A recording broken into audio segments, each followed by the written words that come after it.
Olá, tudo bem com você? Interessante como, de repente, um assunto passa a ser comentado nas redes sociais, na mídia, dependendo de um fato que gere o interesse. Essa semana, o presidente dos Estados Unidos, Donald Trump, em sua rede social X, com mais de 100 milhões de seguidores, de inscritos, divulgou o livro lançado póstumamente por Charles Kirk, o livro Stop in the Name of God, Pare em Nome de Deus. O subtítulo é Por que honrar o sábado vai transformar a sua vida. Eu já falei sobre isso em algum vídeo anterior, sobre o livro dele e tudo mais, só que agora com as entrevistas que a viúva dele tem dado também a canais de TV e com essa divulgação que o presidente norte-americano fez do livro, ele recomenda, ele dá até um site ali para que se possa adquirir o livro. Daqui a pouquinho eu vou ler para você aqui a tradução do tweet, né? Antigamente era Twitter, agora é o X. O que ele escreveu ali, o Donald Trump. Eu publiquei no meu canal, ou melhor dizendo, no meu blog, outraleitura.com.br, um post aqui, um texto com o título O livro de Charles Kirk, O Descanso Semanal e um chamado para a América voltar ao repouso, que é o mesmo título que eu dei para este vídeo aqui.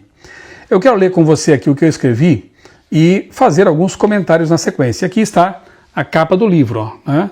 Stop in the Name of God. E sim, o livro defende o sábado do quarto mandamento, o sétimo dia da semana.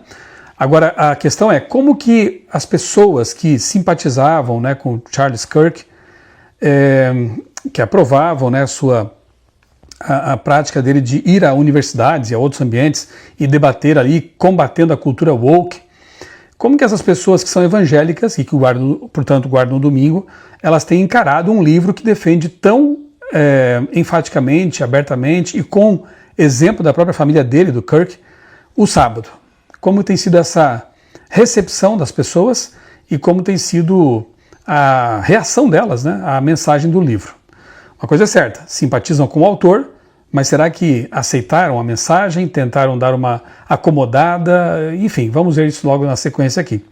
Repito, o que eu acho interessante é como o tema do sábado, a guarda do sábado, de repente se tornou assunto debatido, comentado nas várias redes sociais, né, na mídia, na imprensa dos Estados Unidos e também no mundo, né, porque o alcance disso aí é bastante grande, especialmente quando o presidente lá fez menção ao livro, divulgou o livro, recomendou a compra e a leitura dele. O que eu escrevi? O livro póstumo de Charlie Kirk, Stop in the Name of God, Why Honoring the Sabbath Will Transform Your Life, Pare em Nome de Deus, por que honrar o sábado vai transformar a sua vida. Rapidamente se tornou um fenômeno editorial nos Estados Unidos, ocupando o topo das listas de mais vendidos e esgotando exemplares na Amazon logo após o lançamento. Então, um sucesso de vendas realmente. O próprio objetivo do autor, amplamente divulgado pela esposa, a Erica Kirk, CEO da Turning Point USA, não era apenas escrever sobre o descanso semanal, mas testemunhar aquilo que transformou sua própria vida e seu relacionamento familiar. Kirk enfrentou um quadro de burnout, né? Estava estressado realmente. Ele fala de situações no livro, né, sobre como isso afetou a vida dele, a família, e de como descobrir o descanso sabático foi realmente algo assim maravilhoso para eles. Ele fala que guardava, né, ele infelizmente foi assassinado, ele guardava o sábado de pôr do sol de sexta-feira ao pôr do sol de sábado, ou seja, exatamente como a Bíblia ensina. Em entrevistas e aparições na mídia, Erica, a viúva, enfatizou que Charlie não escreveu esse livro como uma teoria distante, mas como algo que ele viveu na prática e que trouxe benefícios reais: desligar o telefone, dedicar tempo à família e encontrar presença espiritual e mental em um ritmo da vida que valoriza uma pausa sagrada semanal. Exatamente como nós adventistas temos ensinado já há muito tempo, né? Para ela, o descanso semanal não é uma obrigação legalista, mas uma resposta ao ritmo frenético da vida moderna, algo que proporcionou paz, saúde emocional e equilíbrio às suas próprias relações familiares. E o livro, de fato, menciona, inclusive, pesquisas com adventistas, com guardadores do sábado, que acabam desfrutando de mais saúde por terem um dia semanal de repouso. É um dos fatores de longevidade e vida mais saudável. Essa mensagem tem ressonância para muitos americanos hoje. Em um país em que a ansiedade, sobrecarga de trabalho e isolamento digital são constantes, a ideia de um dia de repouso, mesmo que ajustado à realidade cultural norte-americana, e eu vou chegar a esse ponto daqui a pouquinho, porque esse ajuste, né? Pode representar um ponto de virada. E, fato curioso, como a maioria dos americanos já tem o domingo como dia tradicional de descanso, a transição conceitual de um sábado ou de um sabat semanal, Shabbat, não parece tão estranha, podendo ser usada como um passo significativo para reintroduzir publicamente a ideia do repouso semanal. Érica e apoiadores sugerem que, embora ela e a sua família observem o sábado tradicional, de sexta-feira ao pôr do sol até sábado, a prática pode ser adaptada às circunstâncias pessoais e culturais, inclusive ao domingo, ampliando o apelo e o impacto social dessa proposta.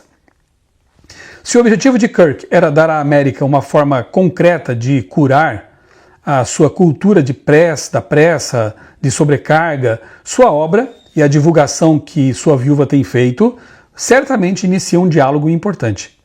Para alguns, esse chamado ao descanso semanal, pode até funcionar como uma preparação cultural e espiritual para debates mais amplos sobre a importância de um dia de pausa na sociedade moderna.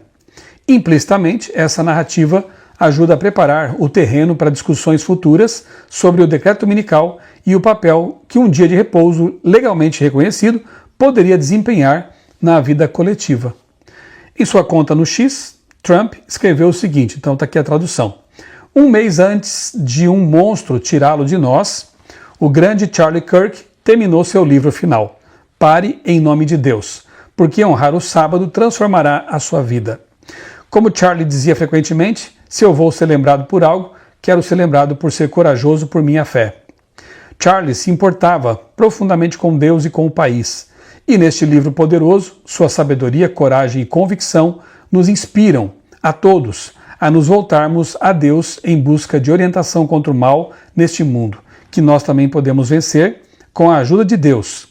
Adquira a sua cópia hoje em 45books.com, é o site aqui de vendas do livro, ou em qualquer lugar onde livros são vendidos. Tremenda divulgação, não é verdade? Como eu disse, a conta dele tem mais de 100 milhões de seguidores. Um pouquinho sobre o livro agora. Poucos livros recentes causaram tanto desconforto silencioso no meio evangélico quanto Stop in the Name of God, de Charlie Kirk. Curiosamente, não por defender algo radical ou revolucionário, mas justamente por resgatar algo antigo, o Santo Sábado Bíblico. Kirk não é adventista, não é judeu messiânico, nem escreve como um teólogo sistemático. Ainda assim, ao chamar o sábado de mandamento ignorado e ao relatar sua própria experiência de descanso do pôr do sol de sexta-feira ao pôr do sol de sábado, ele toca numa ferida histórica que o cristianismo dominante prefere manter coberta com tradição, pragmatismo e frases de efeito. O livro não é um tratado doutrinário sobre a mudança do dia de guarda. Ele não se propõe a resolver debates confessionais, mas também não afirma que qualquer dia serve. Quem está dizendo isso são os apoiadores, seguidores evangélicos que admiravam Charlie Kirk, mas o próprio autor no livro não diz que qualquer dia serve. Ao contrário, Kirk reconhece explicitamente ao modelo bíblico do Shabat, anterior ao Sinai, e inscrito na própria criação. Ele recorre, melhor dizendo, explicitamente ao modelo bíblico do Shabat, anterior ao Sinai, portanto vem lá da criação do mundo, como está em Gênesis 2, e inscrito na própria criação. Ao invés de enfrentar a pergunta inevitável, por que o cristianismo abandonou o sétimo dia? Muitos leitores e comentaristas optaram por uma solução mais confortável: reinterpretar a mensagem. O sábado vira princípio, o mandamento vira conceito, o dia específico vira preferência pessoal. Assim o livro é elogiado, desde que não seja levado às últimas consequências. Quando o argumento é forte demais, ele precisa ser suavizado. E de fato, a Bíblia ela apresenta o sábado de capa a capa. Eu vou deixar aqui na descrição do vídeo um estudo, um vídeo também, em que eu apresento a verdade do sábado, do Gênesis ao Apocalipse. Então, se você tiver coragem para assistir, está aqui o convite.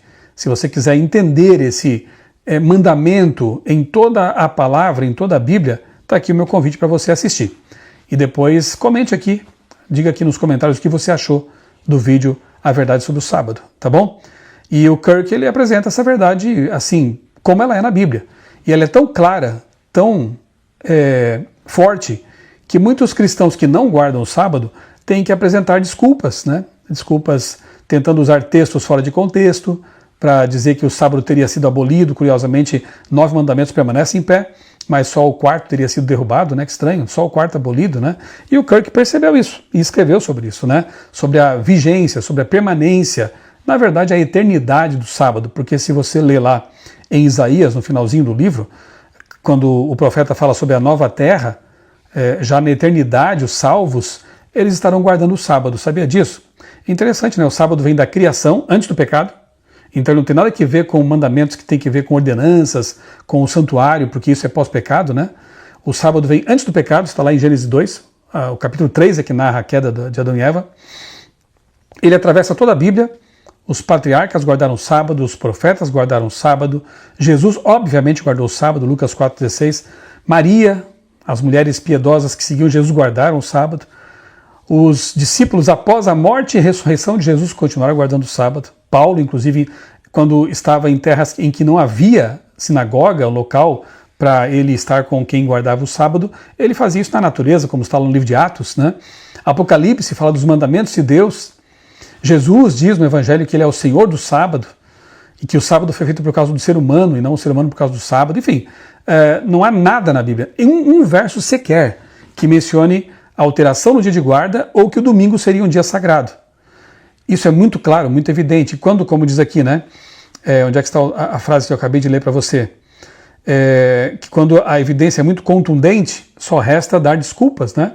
Quando o argumento é forte demais, ele precisa ser suavizado ou evitado, como alguns fazem. Não é difícil perceber o movimento. Em vídeos, púlpitos e resenhas surgem frases como: o importante não é o dia, mas separar um tempo para Deus. Sabe, é mais ou menos o argumento que poderia ser dito, quem sabe usado por Eva, né? Mas é só uma fruta, qual o problema? Não é só uma fruta, não era só um fruto, era a palavra de Deus, era a obediência a um mandamento de Deus, não comam desse fruto. E aí o inimigo vem e, como você conhece a história, ele relativiza, ele não é bem assim, Eva, você pode comer sim e tal. Hoje fazem algo parecido com o sábado, né? A Bíblia é muito clara, lembra-te do dia do sábado para o santificar. 6 dias trabalharás e farás toda a tua obra, mas o 7º dia é o sábado do Senhor teu Deus. Não farás nenhum trabalho, nem tu, nem teu filho. E o mandamento segue. Por quê? Porque em 6 dias, olha a relação com a criação, fez o Senhor os céus e a terra, o mar e tudo que neles há. E ao 7º dia, Deus, descansou. Então Deus deu exemplo. Ele santificou esse dia. Quando Deus santifica alguma coisa, ninguém pode dessantificar. Ele abençoou esse dia, está lá em Gênesis 2, 1-3. Quando Deus abençoa alguma coisa, ninguém pode desabençoar, percebeu? Então, restam desculpas. Ou aqueles que são mais honestos intelectualmente, né, digamos assim, como os católicos, dizer que foi a Igreja Católica que autorizou a mudança feita por Constantino, imperador romano. Então, nos catecismos, eu tenho um catecismo aqui bastante antigo aqui na minha biblioteca, né? É dito, e é uma admissão honesta, né, que a Igreja Católica ela sancionou essa mudança, assim. Então, para os católicos, como o Papa seria a autoridade final, ele poderia até alterar, a Igreja poderia até alterar um mandamento bíblico, que é um absurdo, porque ninguém pode fazer isso, evidentemente, né? Agora, para os evangélicos e protestantes que não guardam o sábado, restam as desculpas com base em textos mal aplicados, ou então a admissão de que estão seguindo um mandamento que não é bíblico, é humano, é católico. Bem, vamos lá. A afirmação, o importante não é o dia, mas separar um tempo para Deus, ela soa espiritual, mas esvazia o debate. Afinal, ninguém questiona a importância de separar um tempo para Deus. A questão é outra. Por que o único mandamento que começa com lembra-te tornou-se justamente o mais esquecido? E o único, reinterpretado, com tanta elasticidade. Ninguém reinterpreta ou relativiza, por exemplo, não adulterarás. Olha, está escrito lá no 7º mandamento, não adulterarás, mas se você se casar com 2 mulheres e elas forem solteiras, está tudo certo, como fazem os muçulmanos, por exemplo, né? que são poligâmicos. Ninguém relativiza, por exemplo, o mandamento que diz, os evangélicos pelo menos não, né?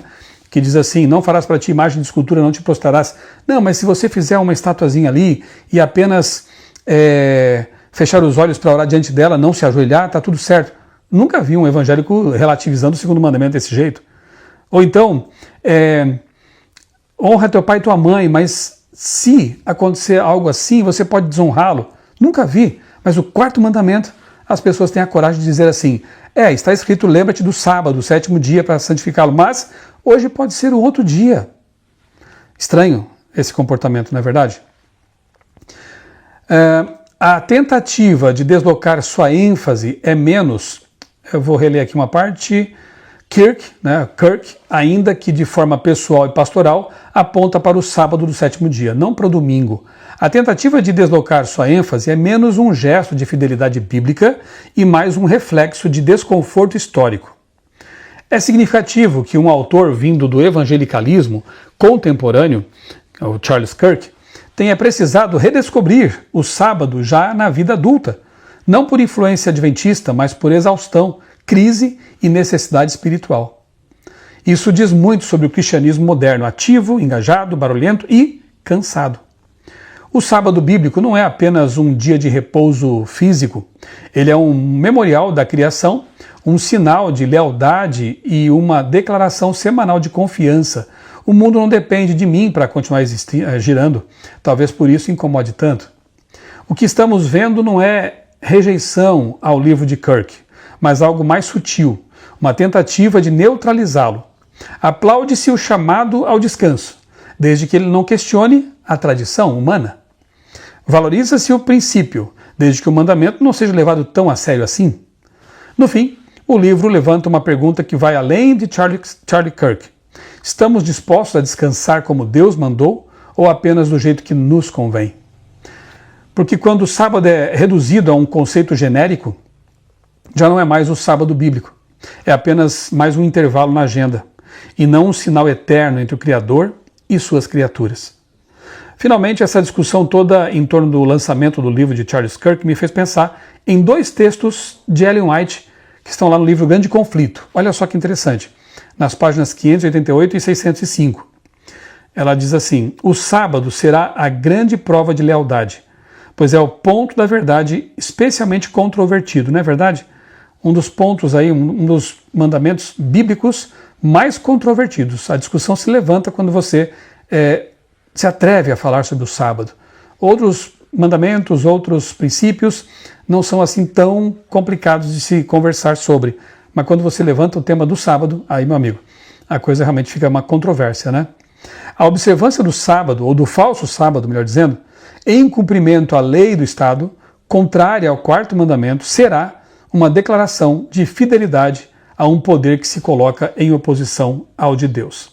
E aqui eu coloquei no fim do meu texto 2 vídeos em que eu tratei da morte dele, né? O assassinato de Charlie Kirk e a desumanização do oponente, e Charlie Kirk, armas, racismo, desumanização.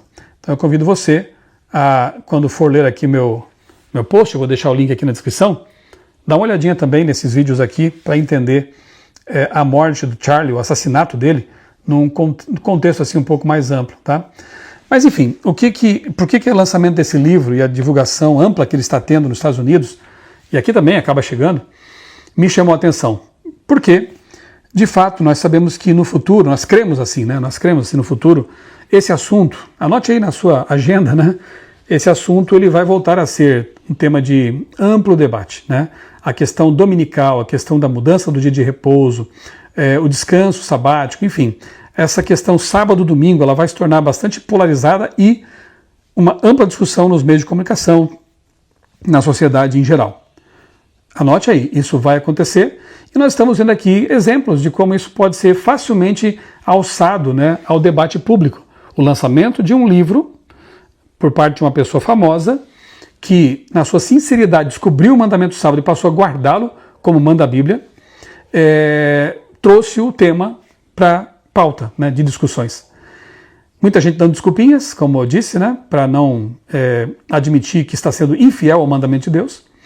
E eu tenho certeza também que o Espírito Santo vai trabalhar na mente e no coração de muitas pessoas sinceras, que serão levadas a pensar em tudo isso. Por que eu não guardo o sábado? Por que nós cristãos aqui nesta igreja não guardamos um mandamento que está lá entre os 10? Dizemos que os outros estão em vigência, né? Estão vigindo até hoje. Mas por que nós dizemos então que o quarto não vale mais? Quem teve a audácia de mudar esse mandamento que é de Deus, que o próprio Jesus guardou porque ele mesmo deu a lei para nós, os seres humanos, né? Eu até fiz uma breve reflexão há 2 semanas, quando a lição da Escola Sabatina tratou do assunto, Hebreus capítulo 4. O apóstolo Paulo, cremos ser o autor de Hebreus, ele usa o descanso sabático, sabatismos no grego, para ilustrar o tema do descanso que temos quando encontramos Jesus e somos salvos pela graça. Então nós temos um descanso, né, um refrigério para nós, um descanso cristológico, vamos dizer assim. E há também o aspecto do descanso escatológico quando entrarmos na nova terra, né, na Canaã celestial, e aí entraremos finalmente no nosso descanso sabático. Veja, Paulo escreve esse texto décadas depois da morte de Cristo.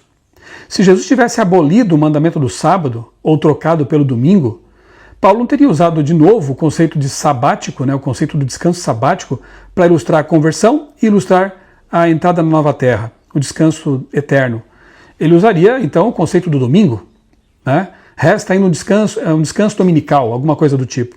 Outra coisa, quando Jesus em Mateus 24, ele profetiza a respeito da destruição de Jerusalém, ele, obviamente, está se referindo a um evento que aconteceria dali décadas também, porque aconteceu no ano 70, ele diz assim: orem para que a fuga de vocês não seja no sábado, no inverno, nem no sábado. Porque, claro, fugir no inverno, numa região que até neva, muito frio, seria bem mais complicado. E no sábado, porque os cristãos estariam guardando o 4º mandamento. Então, se lá na frente Jesus, sabendo que o mandamento seria mudado para o domingo, ele obviamente que teria visto, né, seus fiéis seguidores guardando o domingo. E ele teria dito então: orem para que a fuga de vocês não seja nem no inverno e nem no domingo, né? Tampouco no domingo. Mas não. Ele viu, décadas depois de sua morte, ressurreição e ascensão, seus servos fiéis cristãos ainda guardando o sábado. E não os repreende por isso. Enfim, é preciso realmente usar muito malabarismo teológico para tentar fugir da evidência clara de que o sábado nunca foi alterado. E de que o sábado é um mandamento que nos abençoa tremendamente. Pena que as pessoas têm uma concepção tão equivocada do que seja guardar o sábado. Alguns dizem assim: vocês adventistas não fazem nada no sábado. Se soubessem como a gente faz coisas tão boas, né? Estamos ali na igreja, fazemos trabalho missionário, pregamos o evangelho, visitamos doentes, nos visitamos uns aos outros, permanecemos, temos um tempo ali com a família, podemos visitar um parque ali em meio à natureza, ter momentos tão especiais. Eu fico feliz de saber que o Charlie Kirk descobriu isso, né? Que ele tenha sido abençoado antes de morrer, pelo menos, sido abençoado, e sua família também, com a guarda, a observância do Santo Sábado. E oro a Deus para que o livro dele, Stop in the Name of God, que o livro dele seja um instrumento na mão de Deus, né, usado pelo Espírito Santo, para convencer muitas pessoas de que guardar o sábado é uma bênção, de que guardar o sábado é algo que nos aproxima de Deus, de que não é um mandamento legalista. Pelo contrário, nós guardamos o sábado porque somos salvos pela graça de Cristo. É um privilégio, é uma bênção reservar esse dia para Deus, porque ele pertence a Deus, não é nosso. Então, se você não é adventista e chegou a este vídeo aqui por algum motivo, fica aqui meu convite. Estude mais o assunto, assista ao vídeo que eu vou deixar aqui na descrição, ore a Deus, pergunte para Ele qual é a vontade dEle para a sua vida. Na verdade, ela já está expressa na palavra, mas Deus vai falar com você também, com certeza. E você, que é um adventista e acompanha as profecias, olha só que interessante, né? Como um evento pontual traz aos holofotes, né, um assunto que nós cremos que será tema ainda de muita controvérsia, de muita discussão.